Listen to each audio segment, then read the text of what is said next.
I am Dracula. There are few creatures or characters that I, and I imagine many others, associate with the Halloween season as much as vampires. The story of Dracula and all the vampire depictions that were inspired by it is a mainstay in popular culture today, from the classic Universal monster movies, kids' movies, Halloween costumes, and much more. And while more recent depictions of vampires, such as in the Twilight movies, have maybe taken a turn away from its monstrous origins, vampires still remain quite frightening and chilling creatures. Undead, pale humans that will suck your blood for sustenance. But where do vampires actually come from? They become such a mainstay of popular culture that it's almost kind of weird to think that this might not have always been so. But what are the actual origins of vampires, and how have our ideas about vampires changed across the centuries?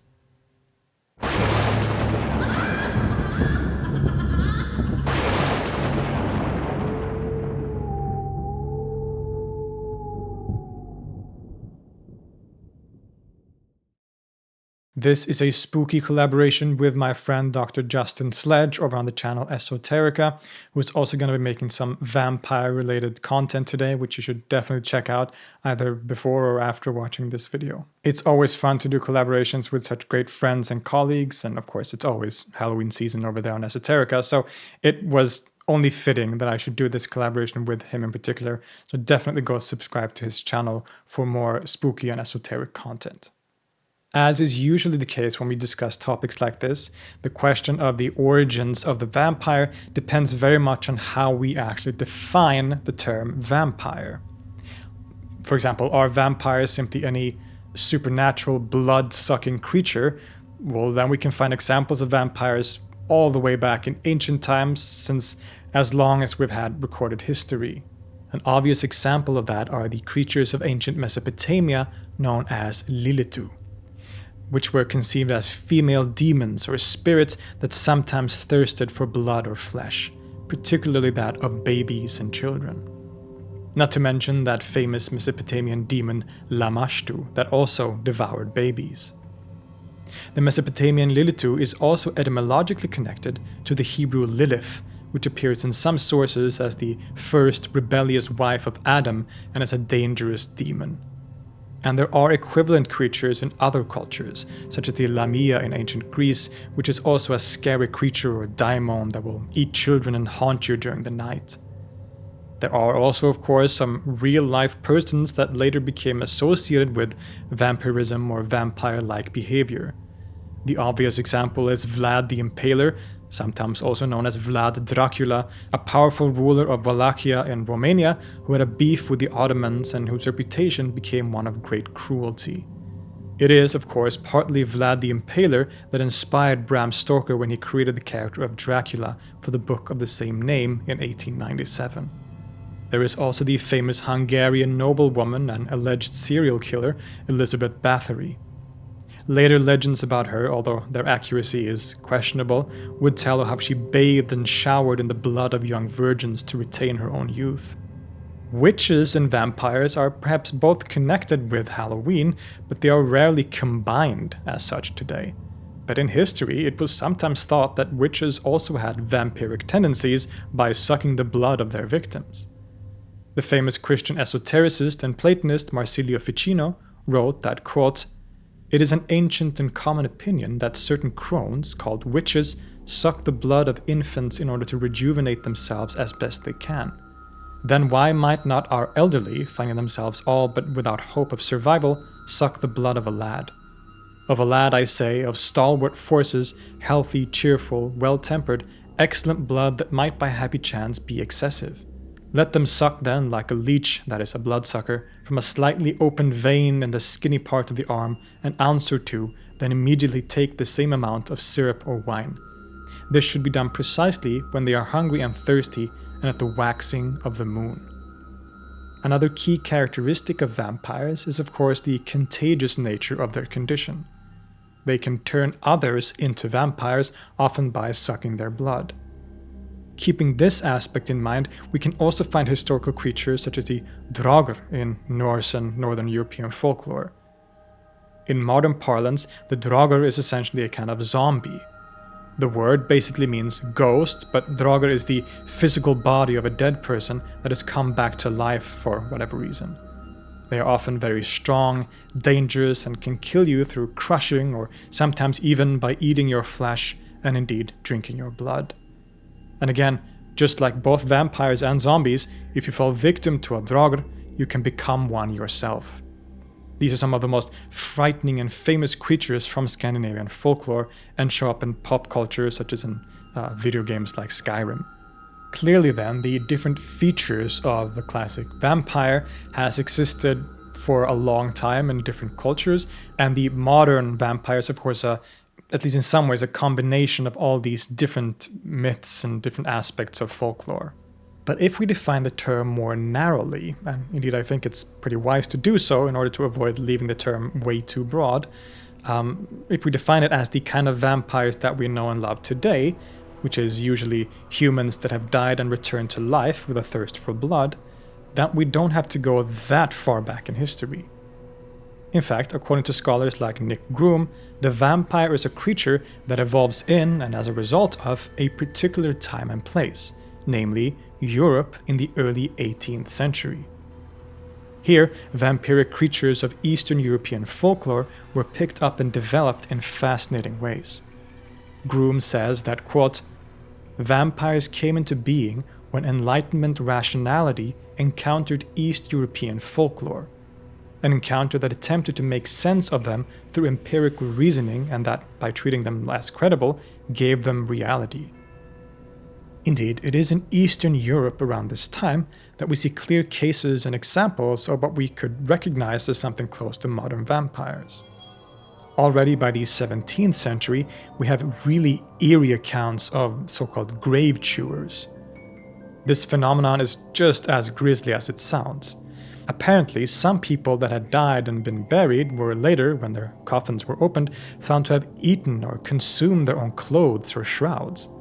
The coffins would have been dug up and opened because the person was suspected of being a vampire, and very unsettlingly, there were reports that these individuals made noises from the grave.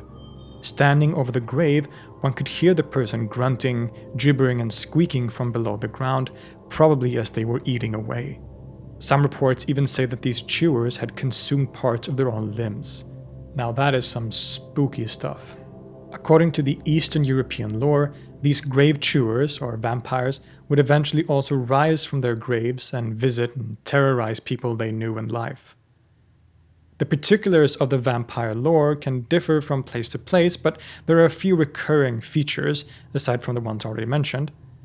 Vampires were the reanimated corpse of a dead person, but despite these circumstances of death, or indeed having been dead for quite some time, the vampire's body and face somehow always seemed young, or at least healthy. Unlike modern vampires, it was usually thought that their faces were rosy red rather than corpse-like pale. The vampire would, as said, often visit loved ones of people they knew in life. They could enter a home through any small crack and would attack people, sometimes through choking and often by sucking their blood. Again, distinctly from vampires as we know them, these vampires would usually suck blood from the chest, from a spot near the heart. Having thus attacked living people, the vampire would, so to say, infect that person, turning their victims into vampires themselves. But how did one protect oneself from a vampire in this context? Again, there are different conceptions, but some common ones include placing a crucifix or coin in the vampire's mouth, taking communion by the grave where the vampire lies, and making the sign of the cross. To kill a vampire, one could drive a nail through the forehead, so not through the chest or the heart as is common today, but a nail through the forehead. Then the vampire would be decapitated, and the head would be placed between the 2 feet. The body of the vampire could then also be cremated or incinerated to just get rid of it completely. And we know that belief in vampires was widespread and with many different sightings at this time, precisely because we have so many reports of people actually digging up the graves of dead people and incinerating the corpses, and because they believed that these people were vampires. This was a real thing, which shows us that belief and worry about these creatures was very much real to many people at this time. It was these creatures that Western Europeans and Enlightenment influenced people encountered in the early 18th century, and which, through this meeting, would turn into the vampire as we know it today, even though, of course, most of the pieces of the puzzle are already in place by this time. Indeed, in the early decades of the 1700s, we see what can only be described as a kind of epidemic of vampirism, with a whole host of famous and documented claimed cases. One of the most famous early examples take place in Serbia in 1725, where a man named Peter Plogojowitz has died, and after having been in the grave for 10 weeks, reportedly had risen from the dead. Over the course of 8 days, 9 people mysteriously died, most of them after being sick for only about 24 hours. The victims claimed that it was Peter Plogojowitz that had visited them during the night, strangled them, and sucked their blood.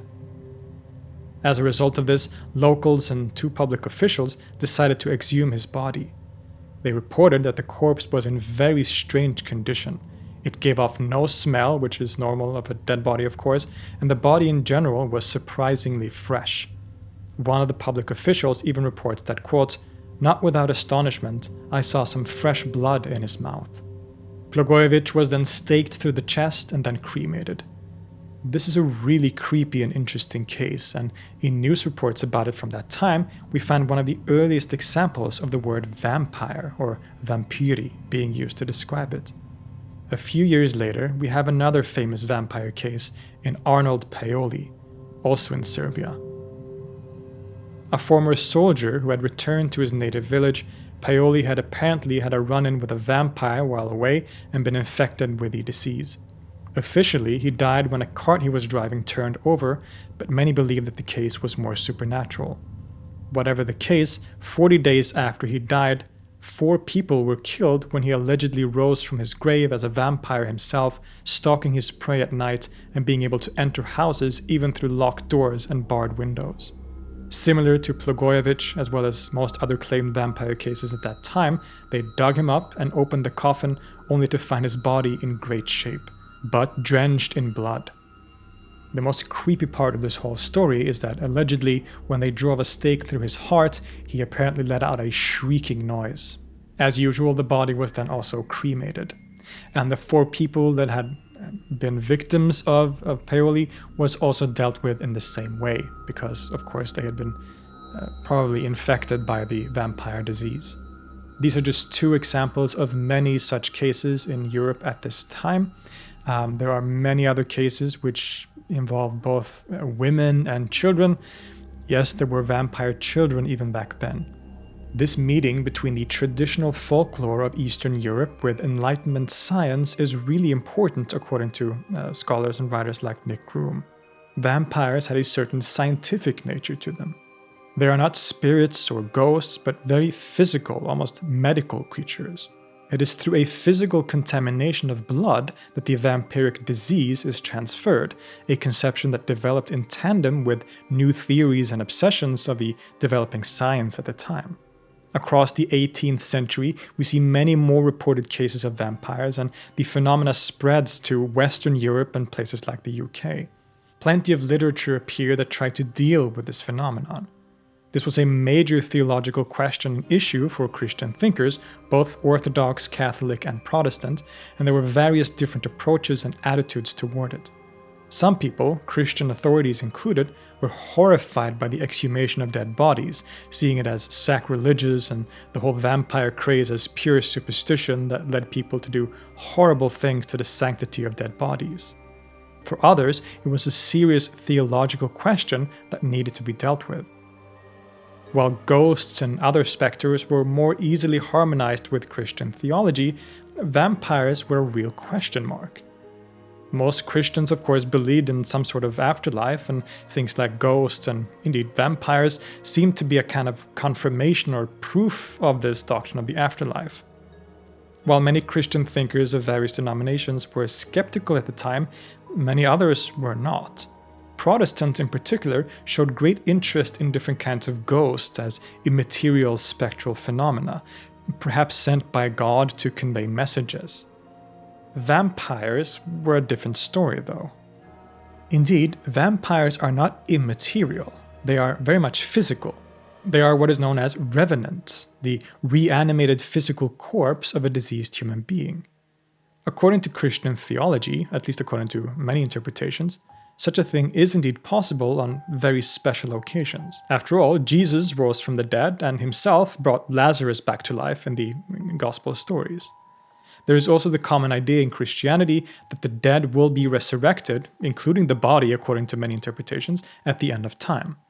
So certainly the very fact that bodies could be raised from the dead existed in that wider thought world. But this was different, because only God is supposed to be able to perform such a miracle. And in the case of a vampire, that for sure isn't the work of God.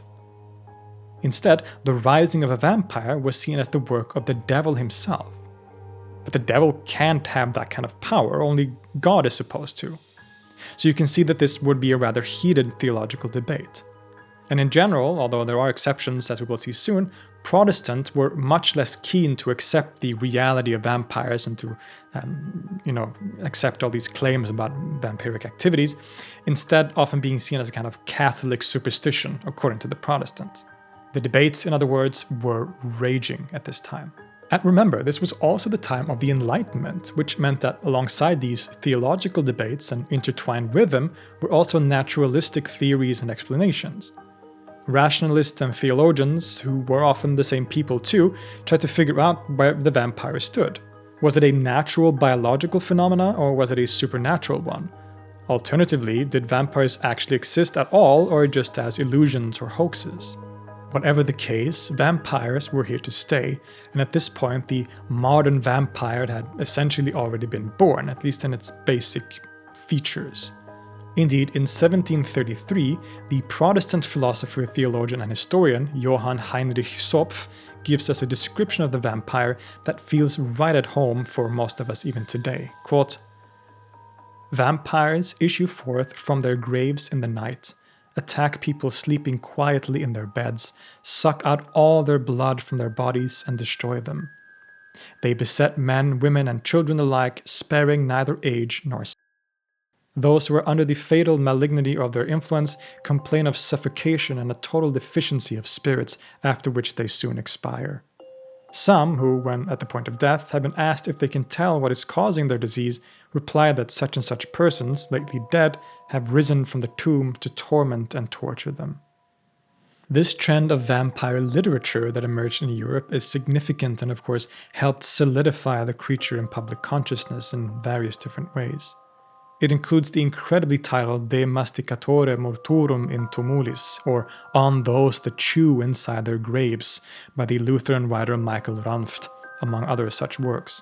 And it is precisely this early vampire literature that Dr. Justin Sledge will be focusing on in his companion video to this one, so be sure to check out that video if you want to know more about these earliest treatises and writings about vampires from different sources and people in the 18th century. Whatever the case, vampires were all the rage at this time. They were not only a prominent feature of Eastern European folklore, they were also a highly heated theological question in the Christian churches, a natural curiosity to scientists and Enlightenment thinkers, and also at this time also started to become a prominent feature of Western European literature. Indeed, it was by the late 18th century, and especially for the remainder of the 19th century, that the vampire would really enter Western European consciousness and popular culture through its huge prominence in literature of different sorts. Even though by the late 18th century, the so-called vampire epidemic had ended, and many scientists and even many Christian authorities had sort of denied the reality of vampires, that whole fear and craze of vampires sort of became less prominent. It sort of died out a little bit. It was in literature and pop culture that the vampire was really to thrive and survive in the decades and centuries going forward. The vampire became a prominent character in poems like The Vampire by Heinrich August Ossenfelder, or in Die Braut von Korinth, The Bride of Corinth by Goethe, and it also emerged as an important aspect of English literature. Particularly in the literary movement of Gothic fiction or Romanticism, which emerged as a response to the dry rationalism of the Enlightenment to highlight things like strong emotions, individualism, and a romanticizing of the past. Here, vampires became one of the key features of the Gothic aesthetic, which dominated literature and art for much of the 19th century. This is the literary movement that also gave us classics like Mary Shelley's Frankenstein. And when it comes to the vampire, this is perhaps best exemplified by the 1819 story The Vampire, written by John William Polidori. This work is often considered the first and most influential example of vampire fiction, at least until a certain book by the end of that century, whose depiction of the creature would have lasting effects until this very day. In this story, the vampire in question is Lord Ruthven, an aristocratic gentleman who just so happens to be a monster that sucks the blood of his victims. Through Polidori's The Vampire, many classic features of vampire fiction are established for the first time, at least in a comprehensive, systematic way. The vampire primarily seeks out young, beautiful women and gets nourishment from their youthful innocence and often virginity. In other words, in literature, the vampire was transformed in various ways. As Paul Barber puts it, quote, "I have found it necessary to distinguish repeatedly between the fictional and the folkloric vampire. The former sucks blood from the neck of the victim, for example, while the other, when he sucks blood at all, attacks the chest area of the victim in the vicinity of the heart, with only rare exceptions.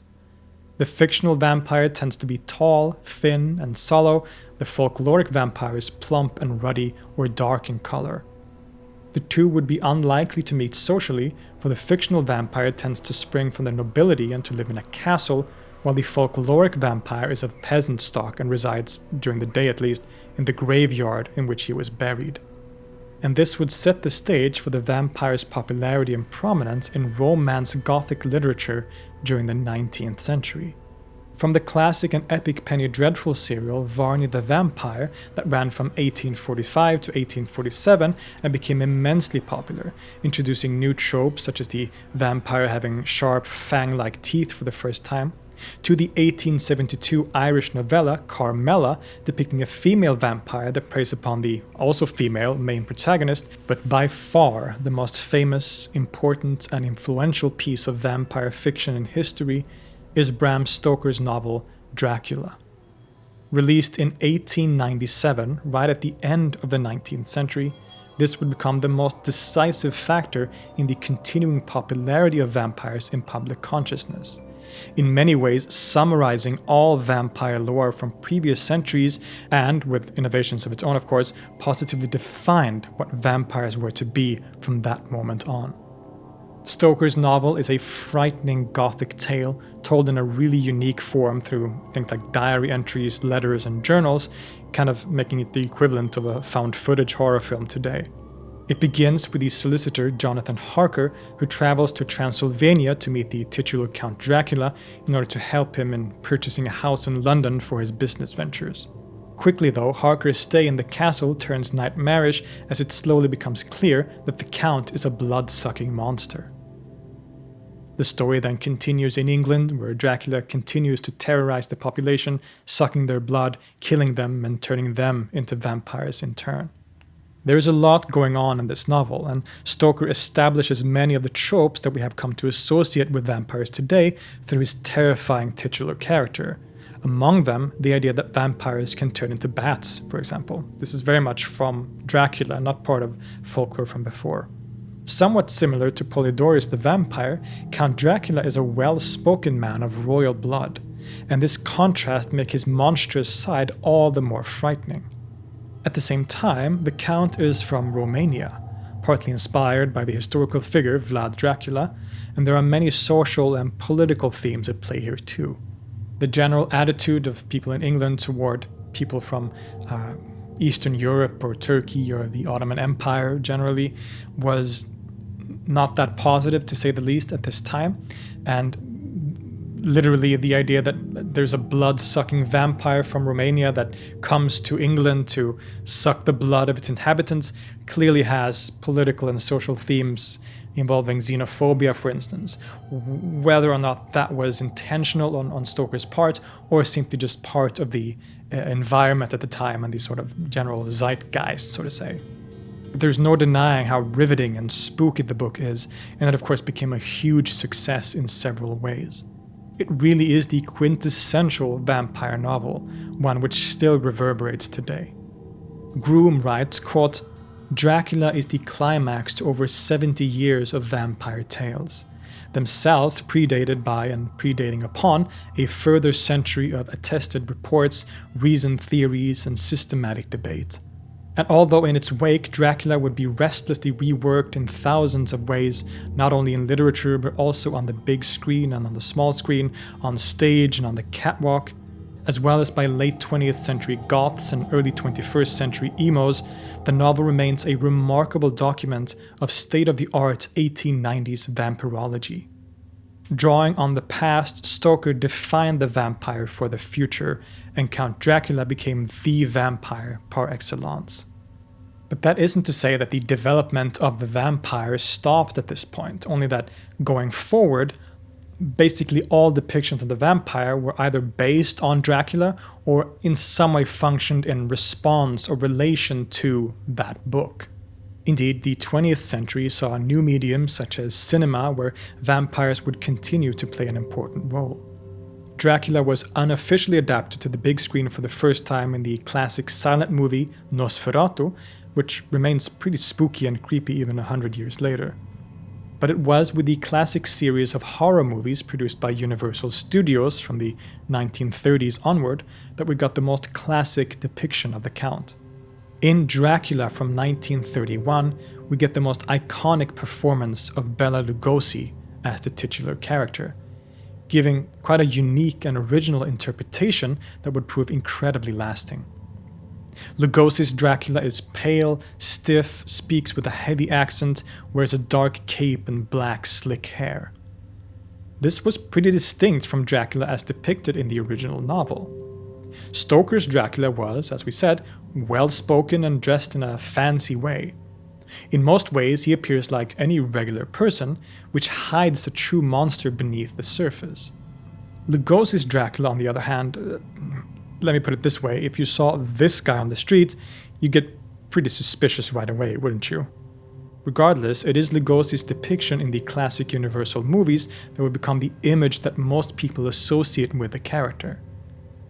To this day, when Dracula, or really any vampire, shows up in fiction, whether that be in video games or animated movies or whatever, it is usually based not only on Stoker's Dracula character in general, but particularly on Lugosi's interpretation of him. Oh, greetings! It is I, the Count, and it's time to answer that fascinating question: what is the Sesame Street number of the day? Let's count the bats and find out! The vampire, in short, can be so many different things and has played different roles for different people.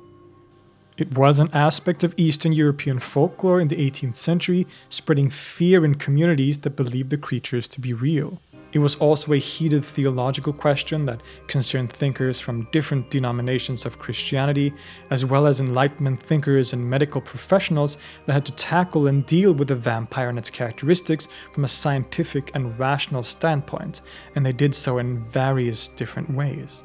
It also later came to play a prominent and important role in literature in Western Europe, especially in the UK and in the literature of Gothic Romanticism, reaching its culmination in Stoker's Dracula by the end of the 19th century and continuing to develop over the 20th and 21st, always with reference to all these old sources and stories. No creature or myth appears in a vacuum, but always as a result of prevailing ideas and traditions.